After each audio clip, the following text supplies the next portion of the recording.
কি অবস্থা? এই তো রে বন্ধু, না অবস্থা ভালো না রে। কিরে শুনলাম তুই নাকি ফাঁসের বাড়ির দাদা মারা গেছে। আরে কেমনে কি হয়েছে বন্ধু?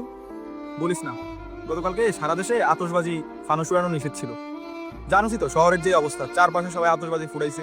ভদ্রলোক ছিলেন হার্টের পেশেন্ট। এই অবস্থায় আতশবাজির সাউন্ডে আমরা যতটুকু সন্দেহ করতেছি উনি হয়তো স্ট্রোক করে মারা গেছে। খুবই বাজে অবস্থা। আরে বন্ধু, আমারও তো সকালবেলা ঘুম থেকে উঠে দেখি আমার 3টা কবুতর মারা গেছে। আরে বন্ধু কি করবো, আসতে দেখি রাস্তার পাশে কয়েকটা পাখি মারা গেছে, ওই আছে একদম।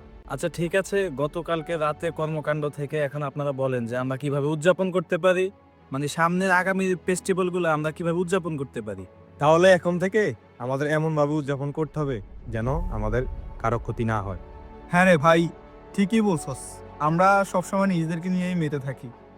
এই পৃথিবীতে আমরা ছাড়াও জীব জন্তু, অসুস্থ মানুষ, ছোট বাচ্চারা বসবাস করে।